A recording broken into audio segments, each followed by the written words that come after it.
is Yen-Ping Shan, and we're going to talk about a different journey now. Rather than a journey how computer science leads to a completely different field, we're going to talk about the field of entrepreneurship, about the lessons learned from computer science and how these have been applied in a range of company formations and things that have gone on since leaving. So, you know, it's very interesting how computer science, in fact, equips you for a wide range of other experiences beyond those that we imagine when we're teaching classes. You go ahead and get there, and would you prefer I'll get the lapel mic, or would you prefer the stick mic?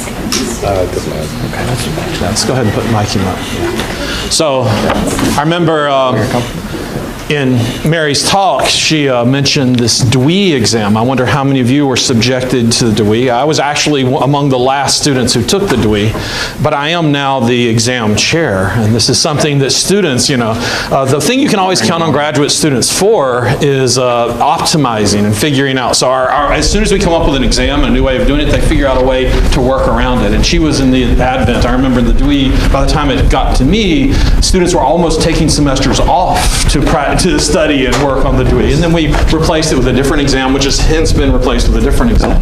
So, you know, the nice thing we found out about computer science majors is they're the ultimate optimizers. They figure out any set of obstacles given to them, and they they figure out the best way to optimize for it. And so that's been going on for generations, as we can see in Mary's talk.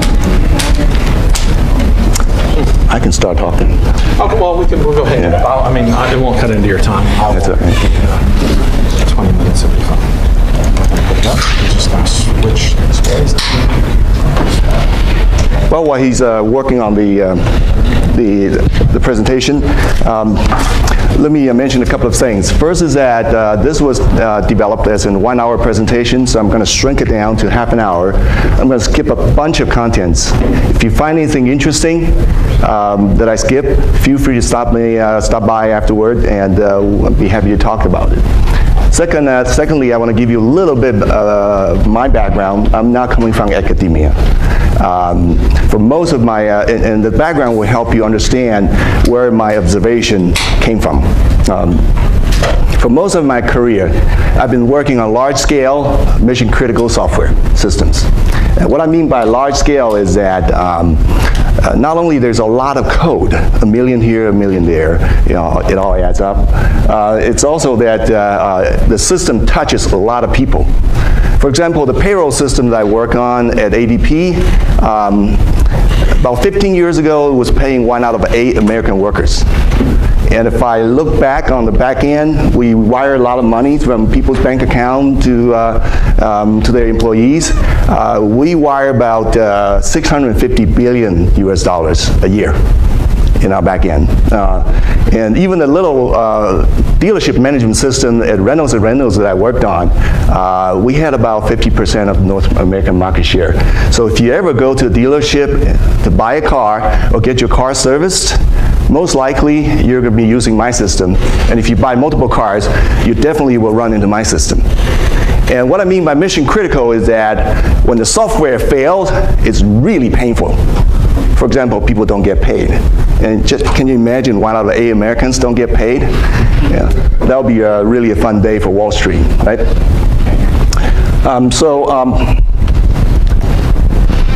With that,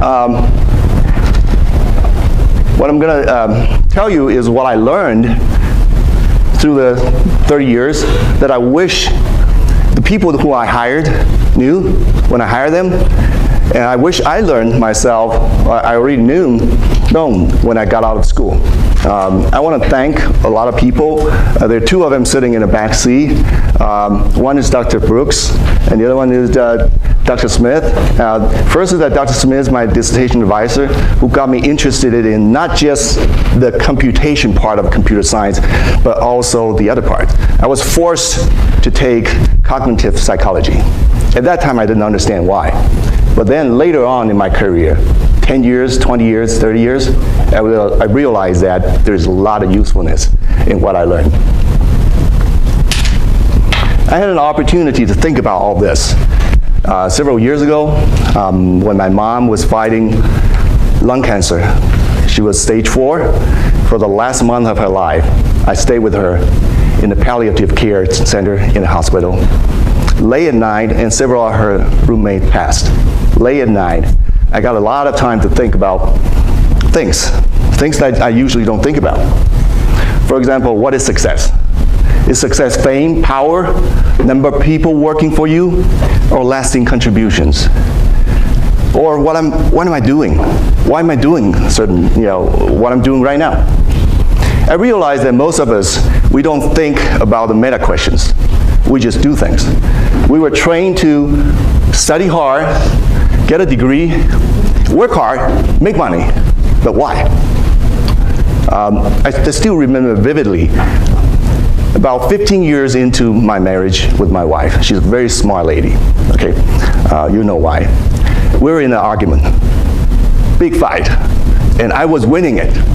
I was really nailing her on logic.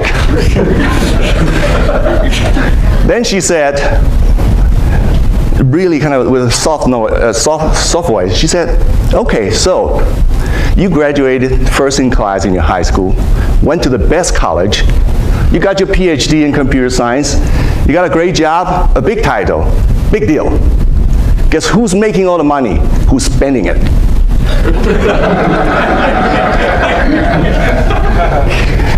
Then I realized that, hey, your lifestyle really has very little to do with how much you make. It really has to do with how much you spend. So it's this kind of things that I gradually picked up. And it's on my own discovery that I'm going to share with you, and yours will be different. And I encourage you to do your own discovery too. First thing I realized out of school, the big difference is that in school, we study the same book, we have the same assignment, we take the same test. Why? It's necessary for the efficiency of teaching and grading, right? And during graduate school years, students start to diverge in their activities. But when you get out of the school in the workplace, in industry, how many of us who are still working on what our dissertation topic, we have a good example, right? Or your master's thesis topic? Not very many of us. And then if you are working today and you look at your coworkers, how many of your coworkers are working on exactly the same thing? Pretty much zero, okay? So what I realized is that we learn two things in school. One is knowledge. The other one is how to get things done. And we use both of them to serve the shareholder, or to serve the stakeholder. And what are your stakeholders is for you to find out, and I'll give you a couple of examples. What I learned is that knowledge may fade, but how to get things done will stay with you, and you're going to be benefiting from it.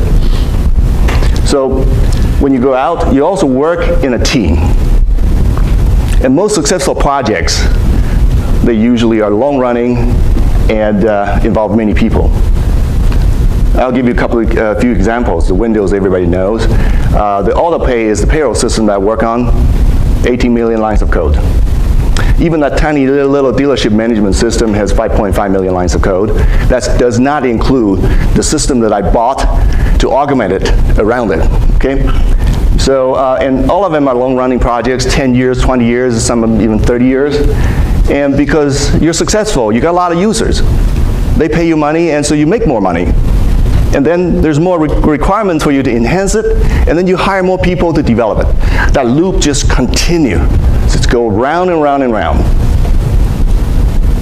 So in essence, we almost never develop anything from scratch, not like in school. And even if you're a long developer today, you want to develop a little cell phone app, you still have to deal with a lot of people who certify you, and the app store people and all that. So you always work in a team. And working in a team means that you're working with people. Before you can be a good leader, you want to be a good follower. I'm going to skip a couple of points here.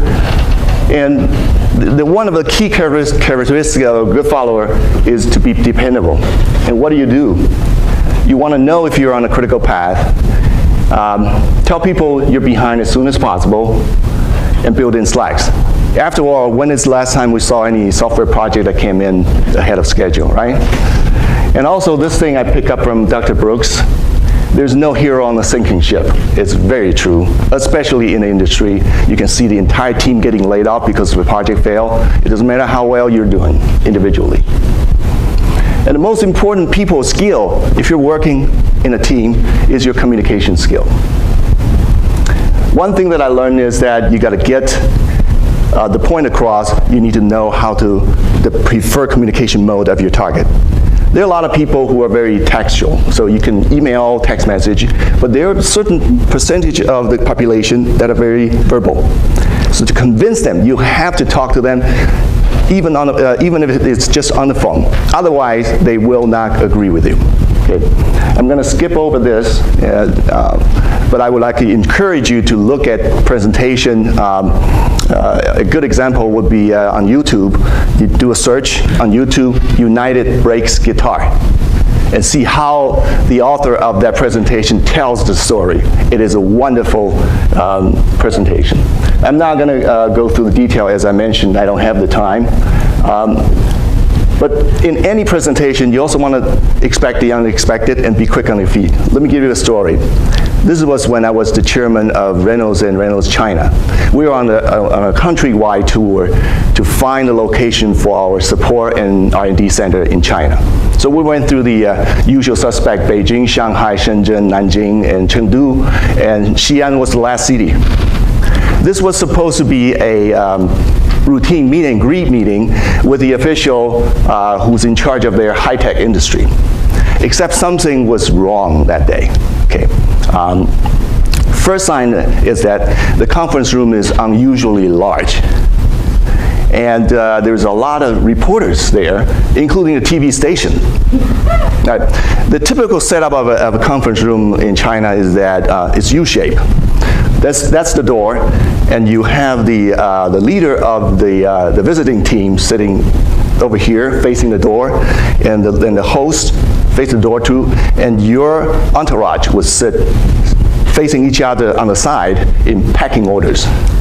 So second thing that I realized it was something that was different is that the official who's relatively senior, who I'm supposed to meet, is sitting way down at the end. Right? Sure enough, the city party secretary walked in. Right? In case you're not familiar with the Chinese political system, the mayor reports to the city party secretary. So he's the number one. Right?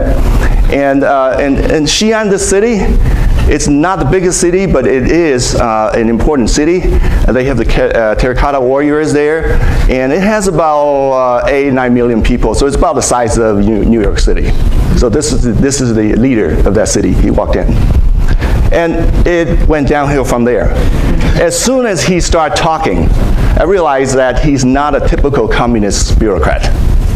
He actually is very knowledgeable. Instead of talking about the Communist Party, what they have done for the people, he talks about the aviation and space history developed in Xi'an, and also the education system that emphasizes the math and science.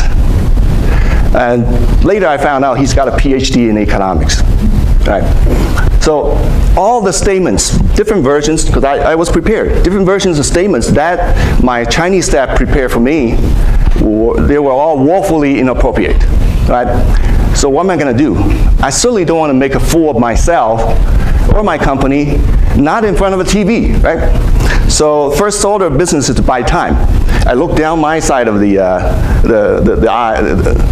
conference room. I realized my purchasing VP, he's a Caucasian. He completely does not understand Chinese. So what I did is, on the fly, I switch over, I start talking in English instead of addressing everybody in Chinese. And that requires the interpreter to interpret every sentence that I utter. So that bought me some time. Then I started realizing that, hey, wait a minute. He was talking about Xi'an as an aviation space city. I came from Dayton, Ohio. That's where Wright brothers are, built their airplane, right? So I started talking about the history of Dayton, and also the big R&D center we have, U.S. Air Force has in Dayton, and that's a good omen for our success of a collaboration, it turns out that it worked out pretty well. We got invited to have dinner with this guy, and then later on they gave us the most preferential treatment of all the businesses. So we invested only like a 1/100th of what Intel invested in that city, and we got the same deal. Okay. I'm going to skip these. Networking, it is true that 70% of jobs are found through networking. And your network can help you much more than just finding a job. How do you network? Very easy. Keep a genuine interest in other people and try to help them whenever you can. Some would ask me, what's in it for me, right? Why do I want to help whenever I can? Well, the thing is that you never know when your network is going to come in handy. Second thing is that I always feel good doing it. Okay? And for many of the engineers, we're kind of introvert. To overcome the inertia, we have to realize that first is that there is a choice between playing video games or watching TV or get off your butt and go, mingle with people. Secondly, if you don't have anything to say, ask other people their interest. Most likely they're going to open up.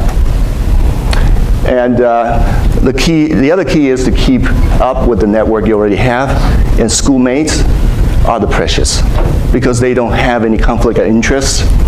They don't have any hidden agenda.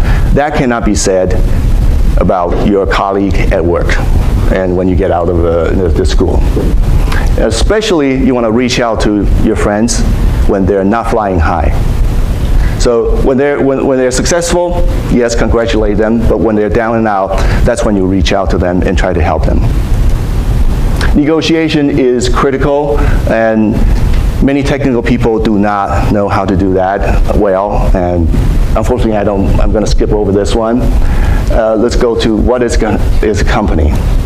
A company is a structure to maximize stakeholder value. In the United States, a for-profit company, the stakeholder is the shareholder. Notice that the employees are not mentioned. Okay, it's by law. Okay. Now, if you're in a charitable organization, then those who are receiving your charity are also part of your stakeholders. So you gotta be careful, to figure it out. Now, in a company, what are the job levels and titles, really, right? It is the motivation for you to keep working hard for the company. And what is the title? The title does two things for you. First is that it encourages customers to pay attention. Second thing is that it is the cheapest way to make you feel good. And let me ask, if you're working already, the percentage of your colleagues who put their interests ahead of, put the company's interests ahead of their own interests. Not many, okay. And that's not a bad thing. A good company, and this is why capitalism always trumps communism. As long as your personal best interest is aligned with your company interest, there's nothing wrong about it. Actually, many good companies, they align it perfectly, therefore they accomplish a great deal. I'm not going to go into the comparison of those two. And also I observed that most jump in pay doesn't come from linear promotion. There are two areas that you can get the most jump. One is change job. The other one is you start something new. It doesn't have to be starting something new in a startup. In a big corporation, you go into a new division. That's when you get the risk and the reward. And like gambling, you really need to know when to fold it. You work more for your boss than a company. So working for a bad boss in a good company is not a good situation, right? And when do you know when it's time for you to leave? If you're not working on the right thing, or if you're not appreciated, or if you're not learning anything, it's time for you to move. And know that it's much easier to find a job when you have one. Now, let's flip over. What's an ideal employee, right? Some would say that the ideal employee is do as told, doesn't get paid much, never complain, never leave, unless you let them go, right? Nah, that'll be slavery, right? So In a knowledge-based workplace, a good employee has two characteristics. First one is that it gets the job done ahead of time on the budget. Second is that it makes the boss look good. Remember, you work for your boss more than your company. And you need to understand the value and your standing of your boss, as well as take initiatives and be accountable. If you look at your classmates over 20 years, 30 years, are the first in class the most successful ones? No, right? And so academic ability is not everything. It's important. Also, luck has a lot to do with it, although you still have to be good, right? So if that's the case, then we should take chances. And I'm going to skip over the story. I would like to encourage you, especially when you're young, try new things. Believe me, it's much easier when you don't have a wife, you don't have kids, you don't have a mortgage to try something new, right? Even if you're matured, you still want to try something impossible in your lifetime, just once, okay? Do people know what Apache is? It's the web server, right? So I'm going to tell you a story about that. This was in the mid-90s, go-go years of the internet, and Netscape is the hot company, except there is a very disturbing trend. They're losing web browser share to Microsoft on the client side, because Microsoft just embed the Internet Explorer into the operating system. And there's even more disturbing trend is that they're losing shares on the server side to Microsoft too. Okay, and we realized that, this is what the years when I was working with IBM, is that we developed software on top of the server platform. And if Microsoft owns both the client platform and the server platform, the game is over. Nobody can compete with them. It's not a level playing field, okay?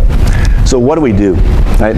At the time, everybody has their own proprietary web server. HP has one, everybody has one, and nobody has any market share, right? And so we need to find something that's good and that's neutral, so every company, all the companies can stand behind it to counter Microsoft. Well, yeah, it's easily said and done because we found Apache. But after we found Apache, the problem is that all I need to do is to convince IBM, all the executive in IBM, to bet all their internet products on a piece of freeware.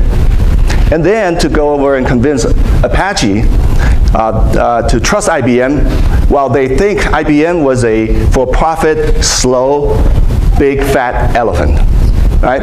And then I have 200 programmers in the lab who's created our own web server. All I need to do is just convince them to kill their own baby and shift their focus to help Apache. And then we have IBM lawyers, right? I want to convince them to let me throw IBM's credibility, financial resource, reputation, everything behind this freeware, so that our corporate customers are comfortable using it. And I still remember the first conference call with the IBM lawyers. There's 6 of them, 3 in the headquarters, 3 sitting in front of me, and the sweat coming out of their forehead when they asked me, okay, so who can I license this software from? I said, nobody. And if I want to pay them something, where can I send the payment to? They don't have an address, right? So many people told me that you're going to fail miserably, and your IBM career is going to go down with it. And I'm happy that I didn't listen to them, but I learned a lot from their. They tell me why I'm going to fail, right? So in the end, we pulled it off. We have to overcome so many obstacles, including Bill Gates personally calling the head of Apache and trying to recruit him, trying to pull the rug from underneath us. And I'm happy to report that today Apache is the widest used web server ever. And out of the 200 programmers, only 2 left. The rest of them wholeheartedly support Apache. And we paved the way for the open source software like Linux, like Eclipse, because of that. Now, looking back, I have a lot of scars. Right? You can't win the battle without getting hurt. Will I do it again? Would I do it again? Absolutely, because it's a lot of fun, right? Of course, you take chances, there's going to be setbacks. And to handle setbacks, I would encourage you to watch this movie, The Company Man. It's got Ben Affleck, Chris Cooper, and Tommy Lee Jones in there. It's Hollywood, but it's really real, actually. And you just need to realize that it may not be your fault, but you need to be prepared. How are you going to be prepared? Keep your resume updated all the time. Right? I got it. And instead of updating your resume when you need it, whenever you do something good, update it. And also keep your network active. If you're not finding a job, you can help other people to find a job. And realizing that even if you get fired, a change may be the best thing that could happen to you. So many people told me about that, right? And with the time constraint, I'm going to skip a bunch of things. Office politics, well, I'm going to keep talking until my time is up, and then we can have a discussion afterward, because this is fun. It's not really necessarily bad. It's a process. One of my mentors told me that it's a process of allocating resource. Okay, and promotion is one kind of resource that you allocate to. You often have no choice whether you play or not, because that's the necessary part of getting the job done. Get the resource for your team so that they can get the job done. Okay. So you want to try to understand the power structure and the connections inside the company. And for the beginners, because it's played through people, let's study Dale Carnegie. For defensive measure, let's read Machiavelli. For advanced study, study Sun Tzu. Okay, and it's most effectively learned by mentoring. And you want to have a mentor that's outside of your organization, that's relatively senior. You pretty much have to look for it. And when you have a chance in big companies, when you have a chance to kind of shadow senior executives, many of them have this program. Jump on it and put your kind of zoom lenses on. You're going to learn a lot. Finance, most technical people don't know, can't read the financial statement of a company. That's bad, and there's a lot of lost opportunities there. Not going to go into that. Here's my list of the characteristics of a good leader. Okay, and I'm just going to leave it there, and people can look at it. I'm not going into it. The key question is, how do you develop into a good leader? There are three things I want to mention. One is that I want to seek tough challenge. Whenever there's a choice between taking on this project or that project, take the hard one. Take the one that people don't think you're going to be able to pull it off. Because if you do pull it off, you're okay. If you don't pull it off, they expect you to fail anyway. Second, sharpen your judgment, not with your own success or failure, but with other people's. Whenever you work in an environment, look at your manager, look at your manager's manager, look at your company CEO. They're faced with a lot of decisions. What would you do in their shoes, and why, and what did they do, and what's the result? Learn it, and then you can reuse it later on in your own situation. Finally, what I believe is the most important habit of the highly effective people is this. We were taught to categorize our things to do in two axes. One is how urgent, is it urgent or not urgent, important or not important. Most people without thinking would say that, hey, I want to spend most of my time on urgent and important things, right? What I realize is that most successful and effective people, they spend most of their time on the important but non-urgent things, okay? Why? There are three reasons. First is that if you get rid of a lot of important things, you don't have a lot of urgent and important things left. Second is that it actually leaves you bandwidth to deal with pardon my language, probably can't use that with children, but when certain things hit the fan, you got to deal with it in the real world, okay? Third thing is that leaves you time to think ahead. Have a vision to start new initiative, to create something, okay? And finally, the most important thing is to learn. And I have some helpful resources in my presentation, not going to go through that. I like to encourage people to learn every day in your life. Read not just the technical journals, read widely. And I'll thank John for that. Second is ask all around for feedback, especially you're the boss. And do something that's outside of your technical field. I learned to play golf. when I was in my 40s. And I met a lot of friends, and I learned a lot from playing golf. And look for opportunities to learn formally and informally. For example, in company, you got company training, you can go to conferences, and when you're a senior, you go to executive education in various schools. And when you get a chance to sit among experts like today, ask questions. Ask them, and learn from them. And finally, teach. That's the deepest learning that I ever experienced is when I was teaching something. So I think I'm good, right? Right.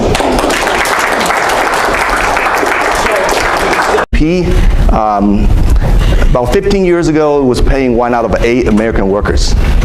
And if I look back on the back end, we wire a lot of money from people's bank account to their employees. We wire about 650 billion US dollars a year in our back end. And even the little dealership management system at Reynolds & Reynolds that I worked on, we had about 50% of North American market share. So if you ever go to a dealership to buy a car or get your car serviced, most likely you're going to be using my system.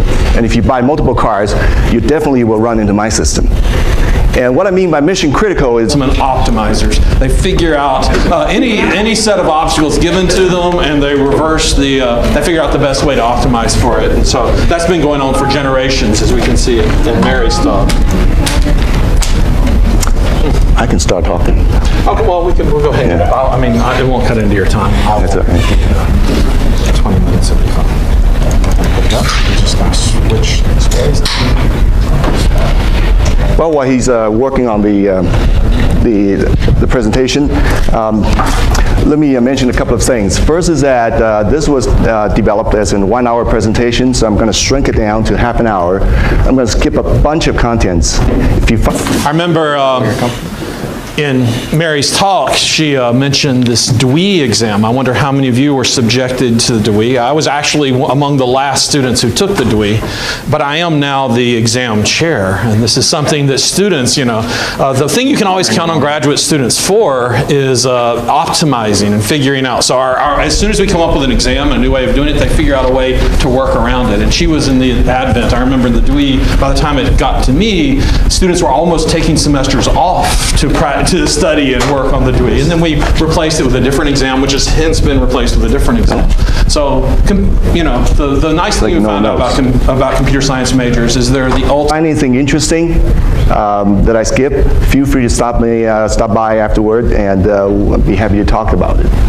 Secondly, I want to give you a little bit of my background. I'm not coming from academia. For most of my, and the background will help you understand where my observation came from. For most of my career, I've been working on large-scale, mission-critical software systems. And what I mean by large-scale is that not only there's a lot of code, a million here, a million there, it all adds up. It's also that the system touches a lot of people. For example, the payroll system that I work on at ADP is Yen-Ping Shan, and we're going to talk about a different journey now. Rather than a journey how computer science leads to a completely different field, we're going to talk about the field of entrepreneurship, about the lessons learned from computer science and how these have been applied in a range of company formations and things that have gone on since leaving. So, it's very interesting how computer science, in fact, equips you for a wide range of other experiences beyond those that we imagine when we're teaching classes. You go ahead and get there, and I'll get the lapel mic, or would you prefer the stick mic? Okay, let's go ahead and put the mic in. Yeah. So.